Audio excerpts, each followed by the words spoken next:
안녕하십니까. 더배움 회원 여러분, 청소년 상담사 상급 필기시험 대비 오늘은 네 번째 과목인 상담 이론에 있어서 행동주의 또는 행동과학주의 상담 이론에 대한 학습을 하는 시간입니다. 여러분 교재 위치는 50페이지입니다.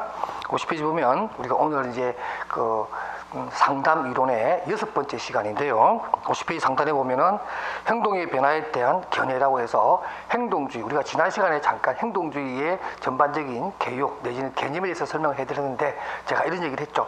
행동주의의 가장 핵심 단어는 바로 학습이다라고 해서 보통 뭐 행동주의 상담 이론을 또 우리가 다른 일반적으로 또 뭐 학습 이론 이렇게도 얘기합니다. 그만큼 학습이라고 하는 것이 인간의 행동의 원인으로서 가장 중요한 요소다, 이렇게 보는 입장이죠. 그러니까 우리가 지금 현재 어떤 내담자가 보여주는 행동의 원인을 추적해보면 그건 과거에 어떤 잘못된 학습의 결과라고 하는 것을 찾을 수가 있다, 이렇게 주장하죠. 그러면서 이 학습과 행동이라고 하는 것에 대한 여러 가지 내용들을 설명을 하는데요. 바로 그게 50페이지 제일 상단에 있는 양가로 1번입니다. 이렇게 돼 있죠.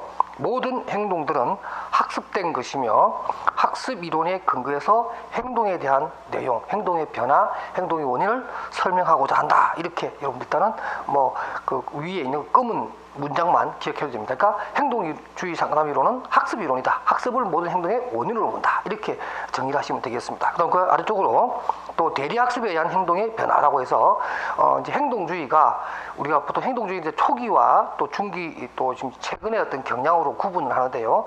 최근의 경향에서는 나중에 한번 설명하겠습니다만은 행동주의의 인지적 접근 측면에서 보면 인간의 행동이라고 하는 것은 어떤 모델링 또는 인지적 모델링이라든가 대리학습 또는 모방학습에 의해서도 인간은 학습이 가능하고 또 그러한 결과로 행동의 변화를 추측할 수 있다, 이렇게 설명을 합니다. 그래서 그 양가로 1번, 2번 다 행동주의가 바라보는 학습에 대한 개념으로서의 중요한 내용이니까 꼭 기억하시기 바랍니다.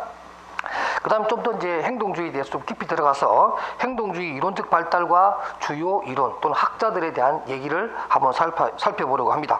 우리가 행동주의를 설명을 할 때 이렇게 한번 여러분들이 좀 개념을 잡아주시는 게 좋아요. 행동주의는 일단 크게 세 가지 어떤 방향성을 가지고 있습니다. 행동주의 상담 이론은 첫 번째가 우리 교재에 그게 나오는 50페이지 아래쪽에 나오는 고전적 조건화라고 하는 것입니다. 고전적 조건화. 고전적 조건화라고 하는 이론의 출발점이 있고요. 두 번째가 바로 이제 스키너라든가 이런 학자들이 많이 주장하는 조작적 조건화, 이렇게 여러분들 또 얘기할 수 있겠고, 그 다음에 세 번째가 이제 최신의 경향으로서 반두라를 대표로 하는 행동주의적 측면에서의 인지적 접근, 이렇게 세 가지로 좀 구분을 하시면 이해하시기 훨씬 더 쉬울 것 같습니다. 그래서 첫 번째 고전적 조건화에 대해서 설명하게 되면 여러분들 그 이제 50페이지 아래에서 5번째 줄에 보면 1950년대에 볼페라든가 또 라자루스라든가 이런 학자들이 등장을 하면서 이 고전적 조건하에 어떤 틀을 잡아 나가는데요. 가장 이제 중요한 고전적 조건하의 내용을 이해하는데 가장 중요한 것이 바로 51페이지에 나오는 여러분들 그 파브로프라고 하는 분입니다. 아마 많이 들어보셨을 거예요, 그죠? 파브로프라고 하는 분인데 바로 이제 개실험이죠, 개실험. 개하고 또 종소리 또 음식, 이 세 가지 요소가 등장을 하면서 어떤 행동이 어떻게 학습이 되는가 하는 것들을 설명한 거죠. 그래서 여러분들 일단 우리가 음식이라고 하는 게 있고요. 그 다음에 이제 개라고 합시다. 뭐 개라는 것 자체보다는 개가 어떤 침을 흘린다라는 그런 개념인데, 그 다음에 이제 플러스해서 종소리라고 하는 이러한 이제 딱 시스템을 갖춰놓은 거죠. 그래서 이거 가지고 이제 어떻게 행동을 학습시킬 것인가에 대해서 설명을 하는 거예요. 자, 이거 보면 일단 음식이라고 하는 것은 그죠? 먹이죠. 먹이라고 하는 것은 개로 하여금 자연스럽게 침을 흘리게, 무조건적으로 침을 흘리게 하는 그런 행동을 합니다. 그러니까 개가 침을 흘리는 이 행동을 갖다가 우리는 무조건 반응이라 그래요. 무조건 반응이라 그러고, 그 다음에 이러한 무조건 반응을 일으키는 직접적인 원인이 되는 음식을 우리는 뭐라 그러죠? 무조건 자극이라고 해요. 무조건 자극, 이렇게 됩니다. 그래서 자극은 뭐 스티무루스라고 해서 S라고 하기도 하고, 그다음 반응은 리스판스라고 해서 R이라고 하는 이런 뭐 용어를 약칭으로 쓰기도 합니다. 그래서 무조건 자극이 들어가면 걔는 무조건 반응을 보이게 됩니다. 그럴 경우에 무조건 자극인 음식만 주는 것이 아니라 음식을 제공할 때, 먹이를 줄 때 바로 종소리도 같이 들려준다는 거죠. 이 종소리는 조건 자극이라고 할 수가 있습니다. 그래서 컨디션이라고 CS라고 할 수도 있습니다. 컨디셔널 스티무러스. 그래서 조건 자극을 같이 들려주는 거죠. 그렇게 함으로써 그걸 계속 반복하다 보면 나중에 걔가 음식 없이, 무조건 자극 없이 조건 자극인 종소리만 땡땡하고 쳐도 걔가 무조건 반응인 침을 흘리게 하는 그러한 행동을 학습시킨다는 의미에서 조건 자극이 무조건 반응을 일으키는 이러한 과정으로서 인간의 행동을 설명하는 것이 바로 고전적 조건화의 전형적인 모델입니다. 일단 그렇게 여러분들 이제 이해해 주시고, 그래서 그 51페이지 보면은 이 조건 자극과 또 다른 어떤 책에는 중성 자극이라고 하는데 저도 이 말을 많이 씁니다. 그래서 중성 자극 또는 조건 자극, 그러니까 아무런 어떤 무조건 원래 그대로라면 무조건 반응을 일으킬 만한 요소가 없는 거죠. 멀쩡한 개에게 종소리 친다고 해서 개가 침을 흘리지는 않거든요. 뭔가 그 앞부분에 무조건 자극이라고 하는 것을 결부시켰을 때, 그렇게 학습됐을 때 나온다라는 뜻이죠. 그래서 이러한 종소리를 중성 자극 또는 조건 자극이라고 한다. 이것도 여러분 용어를 알아두시기 바랍니다. 그래서 제가 51페이지 위에서 한 10번째 줄에 보면 제가 좀 검은 글씨로, 즉 행동을 유발하는 힘이 없는 중성 자극에 의해서 걔가 어떤 조건 자극으로서 받아들이면서 무조건 반응을 보여주는 이러한 행동의 시스템, 학습의 과정을 고전적 조건화라고 한다. 이렇게 설명드릴 수 있고요. 이러한 고전적 조건화에서 중요한 개념들이 여러 가지 나오는데 특히 이제 소그라고 하는 것이 있습니다. 소그는 뭐냐면 계속 이렇게 종소리만 음식하고 종소리를 같이 하다가 종소리만 들려주면 일정 기간 동안 걔가 어떻게 해요? 반응을 한다는 거죠. 종소리만, 중성 자극 내지는 조건 자극에만 반응을 보이다가 계속 종소리만 치면 이제 걔가 이제 종소리만 치면 음식이 안 나오더라. 이렇게 판단을 함으로 해서 침 흘리는 동작을 멈추게 되는 거죠. 그래서 이제 학습의 효과가 떨어지는 거예요. 그것을 소그라 그러는 거고, 그 다음 또 변별이라고 하는 것도 있습니다. 자극의 일반화라고 하는 것도 있는데, 그 두 번째 줄에 자극의 일반화는 뭐냐면 종소리가 나면 음식이 나온다. 이렇게 학습된 개는 종소리랑 비슷한 어떤 종소리, 예를 들면 트라이앵글 같은 소리 있죠, 그죠? 그런 소리에도 침을 흘리게 되는, 그러니까 자극의 일반화가 될 수도 있다, 이런 얘기고. 그 다음에 세 번째 나오는 자극의 변별이라고 하는 것은 뭐냐면 조금 전에 말한 자극의 일반화와 반대예요. 그러니까 좀 똑똑한 개죠. 똑똑한 개가 트라이앵글 소리가 들려요. 그러니까 소리가 났는데 이건 음식이 나오는 소리는 아니야, 이렇게 개가 인식을 한다는 거죠. 그렇게 함으로 해서 뭐예요? 자극을 변별해낸다라는 거죠. 변별해낸다. 그래서 땡땡땡 쳐야 음식이 나오지 땡그렁 땡그렁 하는 그런 소리는 아니라고 걔가 딱 이렇게 인식을 하는 거죠. 굉장히 똑똑한 개입니다. 그런 이제 개념을 또 알아두시고요.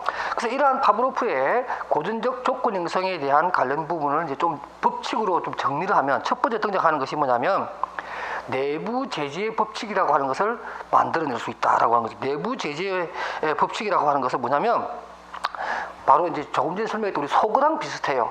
그러니까 무조건 자극을 더 이상 주지 않고 중성 자극 내지는 조건 자극만 계속 주게 되면 나중에 어떻게 되죠? 제대로 배웠던 행동을 까먹게 되는 이러한 법칙. 그렇게 해서 내부 제지로 인해서, 내부 제지라고 하는 것은 더 이상의 무조건적 자극이 없는 상태에서 이렇게 되는 거죠. 그렇게 됨으로써 어떤 가지고 있던 행동을 소그해버리는 이런 내용을 설명한 것이고, 그 다음에 이제 52페이지 보시게 되면 외부 제지의 법칙입니다. 외부 제지의 법칙은 말 그대로 이런 겁니다.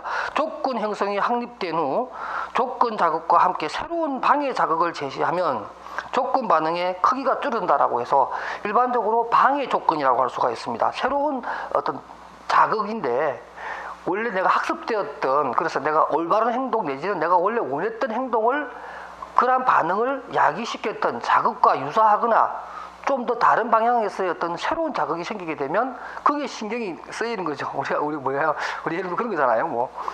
공부하는 것이 재미있는 학생도 예를 들면 재미있는 컴퓨터 게임이 등장을 하게 되면 그 컴퓨터 게임이 가지고 있는 새로운 자극이 더 흥미롭죠. 그러니까 거기 빠진다라는 거죠. 그렇게 됨으로 해서 원래 하고자 했던 원래 형성된 조건 형성이 무너지는 상태. 그것이 바로 외부 제지의 법칙이다. 그러니까 다른 재미있는 일이 하나 더 생김으로 해서 원래 하고자 했던 일들이 까먹어버리거나 어떤 그 정도가 약해지는 그런 것을 갖다가 외부 제지의 법칙이라 그러고요.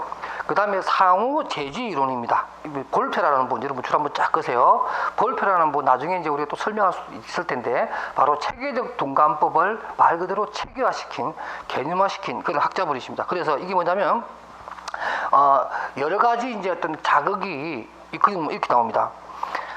상호제지 이론이라고 하는 것은 한 반응의 유발이 동시에 일어날 다른 반응의 강도를 감소시키게 되는 것을 말한다라고 해서 체계적 동감법의 하나의 기초가 되는 것입니다. 그렇게 해서 어떤 조금씩 강도를 높여감으로 해서 약한 강도가 사라져 버리는 거죠. 약한 강도는 그 윗단계에 아주 강도가 센 불안은 있으면 그 아래쪽에 존재하는 작은 불안을 없애 나가는 겁니다. 그러면서 조금씩 강도를 올려감으로써 전체적으로 불안적인 요소를 다 제거해 버리는 이러한 방법을 상호 제지 이론이고요. 이 이론을 좀 더 체계화시키고 하나의 기법으로 등장하는 것이 바로 체계적 동감법이라고 하는 것이라고 합니다. 나중에 한번 설명해 드릴게요. 자, 이렇게 해서 우리가 고전적 조건화에서 얘기 나오는 이런 것들 여러분 다 개념적으로 좀 이해를 해주시고요. 그다음 우리 두 번째로 살펴볼 것이 바로 조작적 조건화입니다. 조작적 조건화는 스키너라고 하는 분 여러분 많이 들어보셨을 거예요. 이런 이제 스키너 박스라고 하는 것이 있습니다. 스키너 박스가 뭐냐면 이런 이제 박스 안에 쥐를 한 마리 탁 마우스니까 요즘은 마우스가 이렇게 생겼죠. 그래서 쥐가 상자 안에 있습니다. 상자 안에 있다가 막 놀다가 배가 고프죠. 근데 음식이 없으니까 막 안절부절하다가 막 뛰어다닙니다. 근데 여기다 조그마한 버튼을 하나 달아놔요. 누름이나 몸으로 툭 치면 되는. 근데 쥐가 막 돌아다니다가 여기를 툭 쳐요. 그때 여기가 조그마한 치즈 조각 하나가 톡 떨어져요. 그래서 쥐가 그거 먹고 또 놀다가 또 배가 고파요. 그 또 막 이 안에서 막 뛰어다녀요. 그래서 여기 와서 또 톡 쳐요. 또 치즈가 똑 떨어져. 이게 자꾸 반복되니까 이제 쥐가 약간 인식을 하는 거죠. 각성을 하는 거죠. 어딘지는 모르지만 요 박스 안에 여기에 가 있으면 내가 뭘 했는지는 잘 모르지만 어떻게 하다 보니까 여기는 치즈가 자꾸 음식이 떨어진다는 거죠. 먹이가 떨어지는 거죠. 그러니까 이제 쥐는 딴 데 안 가고 여기 있으면 놀고 있는 거죠. 이제 여기 있음으로 해서 음식이 떨어진다는 것을 학습을 하게 된 겁니다. 그러니까 여기 있는 것이 좋은 거죠. 바로 이러한 어떤 원리 하에서 조작적 조건하에 의해서 어떤 바람직한 행동을 만들어내는 거죠. 그래서 어떤 잘한 행동을 한다. 그러면 계속 거기에다 어떤 상을 준다거나 먹이를 준다거나 이렇게 하고 바람직하지 못한 행동을 했을 경우에는 벌칙을 가해서 그 행동을 인위적으로 막아버리는 이러한 학습 방법을 우리는 조작적 조건화라고 합니다. 그래서 그 53페이지 보게 되면 이 조작적 조건화에서는 가장 중요한 개념이 바로 강화와 벌이라고 하는 겁니다. 강화라고 하는 것은 말 그대로 강하죠. 엠포스입니다. 어떤 힘을 더 실어주는 거죠. 그래서 바람직한 행동을 했을 경우에는 그 행동을 재현 가능성을 높여주는 게 좋겠죠. 아이가 열심히 공부합니다. 바람직한 행동이죠. 그러니까 어머님이 거기에 대해서 아이에게 칭찬도 해주고 음식도 주고 용돈 같은 것도 더 주고 주말에 쉴 때 컴퓨터 게임을 할 수 있는 시간을 더 준다거나 이렇게 할 수 있는 거죠. 그래서 어떤 강화라고 하는 것은 옳은 행동을 하니까 좀 더 잘하라고 해주는 그런 의미다. 그래서 이러한 강화는 크게 두 가지가 있는데 이것도 시험에 참 잘 나옵니다. 그 긍정적 강화와 부정적 강화, 또 긍정적 강화를 정적 강화, 부정적 강화를 부적 강화 이렇게 얘기하는데요. 둘 다 강합니다. 강하기 때문에 강하라고 하는 말은 뭐냐면 잘하고 있다라는 거죠. 그래서 긍정적 강화는 잘하고 있는 행동에 대해서 좋은 것을 얹어주는 겁니다. 그러니까 예를 들면 공부를 열심히 하는 아이에게 용돈을 더 주는 것을 이런 것을 얘기하는 거고, 부적 강화는 뭐냐면 강화는 강하니까 행동을 계속 그 행동을 하게끔 하는 거예요. 그래서 부모 입장에서는 아이가 열심히 공부하고 있다라는 행동을 하고 있습니다. 그건 바람직하죠. 그래서 부정적인 것을 제거해 주는 겁니다. 더 이상 엄마가 잔소리하지 않는 것. 잔소리는 부정적인 거잖아요. 근데 그것을 제거해 줌으로써 강화시킨다는 뜻입니다. 그 다음에 아이에게 컴퓨터를 못하게 했던 그 벌칙을 제거해 주는 거죠. 우리 아들, 우리 딸 열심히 공부하는구나. 컴퓨터 못하게 한 거 엄마가 제거해 주마. 이렇게 되는 거죠. 그게 바로 정적, 부적 강화의 개념. 여러분 꼭 알아두셔야 됩니다. 둘 다 강한데 하나는 바람직한 것을 더 주는 거고 하나는 바람직하지 못한 것을 제거함으로써 결과적으로는 아이에게 플러스적인 요소가 되는 거죠. 이것 갖다 우리가 부적 강화라고 한다. 꼭 이 두 가지 개념 구분해서 알아두시기 바랍니다. 그 다음 벌이 있습니다. 바람직하지 못한 행동, 다시 말해서 행동 재현 가능성을 낮추는 벌입니다. 우리가 일반적으로 벌은 많이 있잖아요. 그죠? 그래서 해모스런 자극을 제시하는 것. 예를 들면 무슨 회초리를 든다든가 예를 들면 부정 주차를 했다든가 주정차를 했을 때 스티커를 발부한다든가 이런 거 있죠. 그죠? 무슨 위반했을 때 벌칙을 가하거나 체벌한다거나 이런 것들이 다 해모스런 자극에 해당될 것이고요. 그 다음에 유쾌한 자극의 철회도 있을 수 있죠.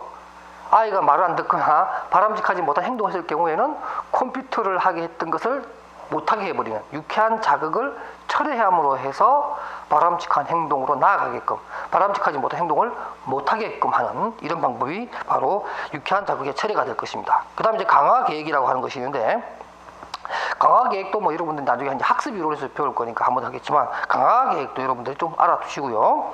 그 다음에 54페이지 가게 되면 이제 강화와 관련해서 2차적 강화라고 하는 것이 있습니다. 이것도 굉장히 중요한 개념인데 뭐냐면 예를 들면 이런 거예요. 우리가 아이가 학교 갔다 와서 신발 정리를 참 잘해줍니다. 근데 이 신발 정리를 잘하는 것에 대해서 엄마가 아이고 우리 내 아들 내 딸 아이고 우리 새끼 기특하다 하고 사탕을 주는 것, 이것은 강화물이라 그러죠. 강화물. 그러니까 사탕을 주는 겁니다. 그러고 나서 엄마가 그냥 사탕을 줄 때 얼굴이 굳어 있는 것이 아니라 화사하게 웃겠죠. 아이가 대견한 일을 했으니까. 그래서 엄마가 웃으면서 우리 아이 너무너무 착했다. 우리 딸 대견하다 하고 사탕을 주면서 엄마가 환하게 웃는 미소, 만족해하는 얼굴, 이걸 봄으로써 아이는 더더군다나 내가 옳은 행동을 했구나. 앞으로 이 행동을 계속 더 해야지 라는 생각을 한다는 거예요. 바로 그게 2차적 강화물이라는 거 꼭 알아두시기 바랍니다. 그 다음 이제 세 번째로 우리가 살펴봐야 될 것이 바로 이제 인지적 접근입니다. 이 반두라라고 하는 분이 대표적인 학자인데요.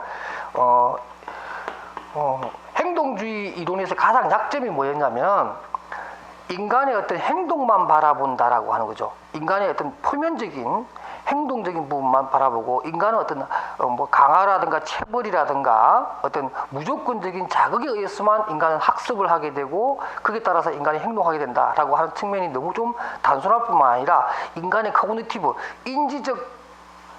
인간의 어떤 내적 학습 능력이라든가 인간의 인지적 측면이 좀 부족하다. 그러한 것에 대한 설명이 좀 부족하다. 이러한 반성에 의해서 바로 행동주의의 인지적 접근이 등장하게 됩니다. 그래서 반두라가 그 대표적인 역할을 하게 되는데요. 바로 반두라는 이런 얘기를 합니다. 54페이지 가운데 조금 밑에 보면 양가로 3번에 반두라의 사회학습 이론이라고 합니다. 그래서 우리 약칭으로 해서 소시알에서 S하고 그 다음에 학습이라고 해서 L, 러닝, 그 다음 시어리라고 해서 T, SLT 해서 사회 학습 이론 이렇게 설명을 하는데요. 사실 여기에 나중에 이제 크롬볼츠라는 분이라든가 이런 다른 분들과 해서 어떤 무슨 선택 이론 쪽에서 이 이론하고 좀 이름이 비슷하게 좀 겹칩니다. 그래서 나중에 이 반두라는 이 러닝이란 말을 코그니티브, 다시 말해서 인지라고 하는 말로 바꾸면서 SCT 사회 인지 이론이라고 하는 사회 인지 이론이라고 하는 이름으로 바꿉니다. 그래서 사회 학습 이론 또는 반두라의 사회 인지 학습 인지 이론 이렇게 설명도 많이 하는데 때로는 사회 인지 이론이라고 하는 것도 맞는 얘기입니다. 오히려 더 SCT 이론, 사회 인지 이론이라는 말을 더 많이 씁니다. 최근에는 꼭 알아두시고요. 그래서 이러한 반두라의 사회 인지 또는 사회 학습 이론에 따르면 인간은 학습을 하는 데 있어서 관찰이라고 하는 매우 멋진 인지라고 하는 어떤 기능을 활용한다 이런 얘기죠. 그렇게 함으로 해서 관찰에 의해서 인간의 행동은 학습을 할 수가 있다. 이렇게 설명을 하면서 이러한 관찰학습은 4단계로 이루어지는데 거기 있는 것처럼 첫 번째가 동그라미 1, 주의 집중 단계. 뭔가를 바람직한 행동을 집중적으로 보게 되는 거죠. 그 다음 두 번째가 파지 단계. 파지는 우리 뭐죠? 이게 뭔가 진단한 뜻이죠. 그러니까 자기의 것으로 만듭니다. 좋은 행동을 보고 나도 저 행동으로 해야지 하고 하나의 파지, 자기 것으로 만듭니다.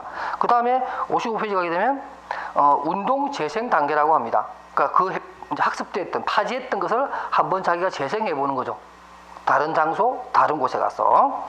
그러면서 이제 그것이 자꾸 반복되면 동기화되어서 자기만의 하나의 행동으로 새롭게 학습된다. 이런 과정을 관찰학습이라고 한다라고 반두라가 얘기했습니다. 그 다음 이제 대리적 학습이라고 하는 것도 있습니다. 대리적 학습이 있고 대리학습 이런 것도 있는데요. 반두라의 이론들 중에서 가장 중요한 것이 바로 대리적 조건하다고 해서 모델을 관찰함으로 해서 어떤 행동을 알게 되는 것, 이런 것들 얘기하고요. 그 다음 학습이라고 하는 개념도 있는데 어려운 것이 아니니까 읽어보시고요. 그 다음에 이제 56페이지 가시게 되면 그 가운데 보면 자아 효능감 또는 자기 효능감이라고 하는 겁니다. 셀프 에피케시라고 하는 건데요. 이 반두라 이론의 핵심적인 내용 중에 하나고, 또 반두라가 어떤 창의했다고 그래야 되나요? 만들어낸 말이긴 한데요. 이 반두라가 언급한 이 셀프 에피케시라는 단어 참 여러 군데서 많이 쓰입니다. 이 에피케시라고 하는 말 자체가 가지고 있는 단어의 확장성이 굉장히 커서 많은 분들이 자기 이론에다가 이게 셀프 에피케시, 특히 에피케시, 효능감, 효율성 이런 뜻이거든요. 그래서 우리가 우리말로 번역하면 자기 효능감입니다.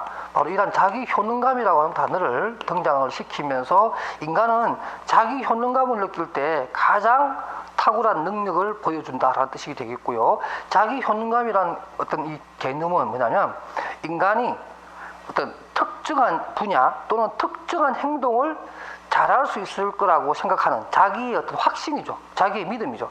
나는 다른 건 잘 몰라. 그러나 이것만큼은 잘할 수 있어 라고 믿는 자기만의 어떤 믿음 체계, 신념 체계를 우리는 자기 효능감이라고 합니다. 이런 자기 효능감을 습득하게 되면 더 바람직한 행동을 더 효율적으로 잘할 수 있다, 이렇게 설명하는 거죠. 그래서 자기 효능감이라는 단어도 여러분들 꼭 알아두시기 바랍니다.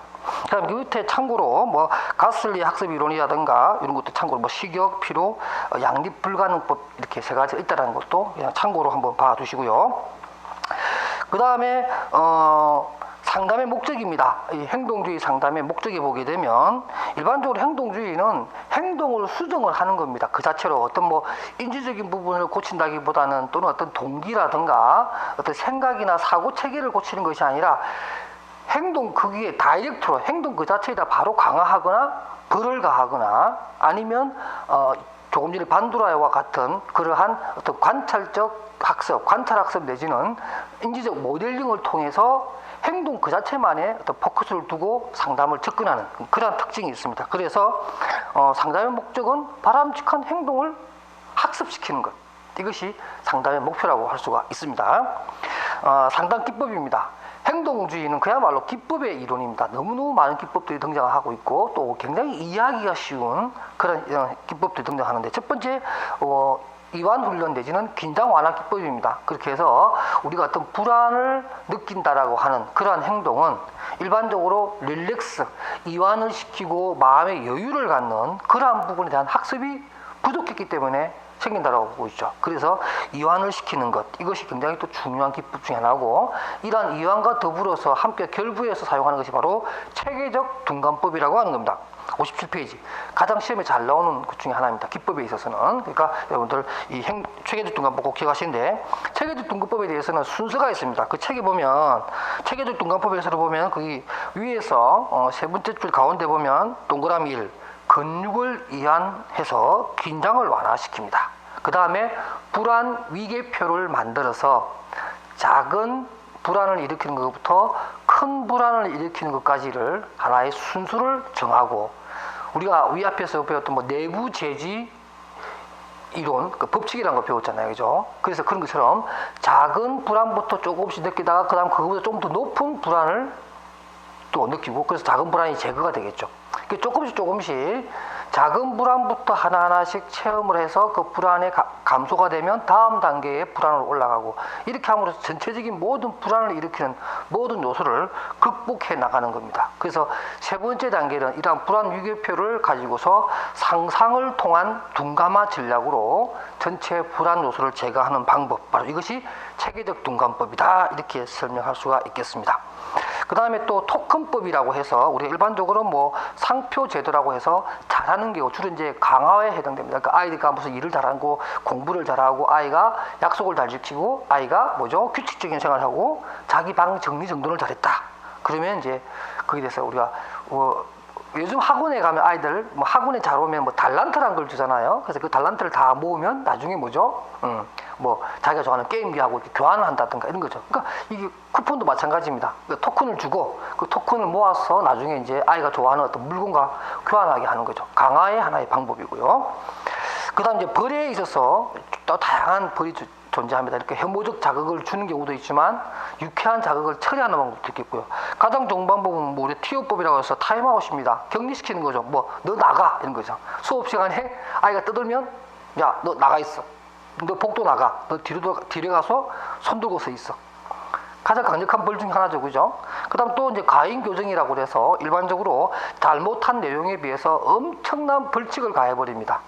그러니까 뭐 정념이 떨어지게 만들어 버리는 거죠. 우리 보통 선거법 위반 같은 경우, 그죠? 선거법 위반 뭐 설렁탕 같은 거 하나 잘못 얻어 먹으면 그 다음에 뭐 50배, 100배 이렇게 막 벌금이 나오잖아요. 그럼 다시는 이제 선거철에 후보자들한테 밥 얻어먹고 싶은 마음 하나도 안 생기겠죠. 그래서 과잉 교정입니다. 아주 약한 잘못에 대해서 강력한 처벌을 통함으로 해서 그러한 약한 부정적 행위도 못하게 하는 이것이 이제 우리가 보통 오버 컬렉션이라고 해서 과잉 교정이라고도 합니다.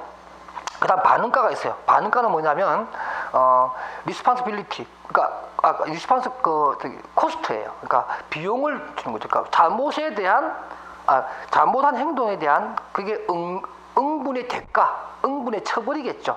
우리 일반적으로 말하는 동등 처벌의 의미가 됩니다. 그래서 내가 컨닝을 통해서 100점을 받으려고 한 아이에 대해서는 100점의 반대인 빵점을 만드는 방법, 뭐죠? 시험지를 회수해버리거나 시험 칠 수 있는 기회를 없애버리는 거죠. 그러면서 다시는 그러한 부정적 행위를 못하게 하는 것, 이거 갖다 일반적으로 반응가라고 합니다. 그래서 리스폰스 코스트라고 해서 어떤 잘못을 저질렀으면 대가를 치러야 돼, 우리 그런 얘기 하잖아요. 바로 이것이 이제 이러한 반응가의 대표적인 모습이라고 할 수가 있습니다. 자, 이어서 이 시간에 우리가 행동주의의 벌에 대한 얘기를 했고요. 그 다음에 이제 다음 시간에 나머지 기법 중에서 주로 이제 강화라든가 또는 이제 인지적 접근에서 많이 사용하는 그런 기법에 대해서 다음 시간에 살펴보도록 하겠습니다. 자, 오늘은 여기까지 하겠습니다. 여러분 수고하셨습니다.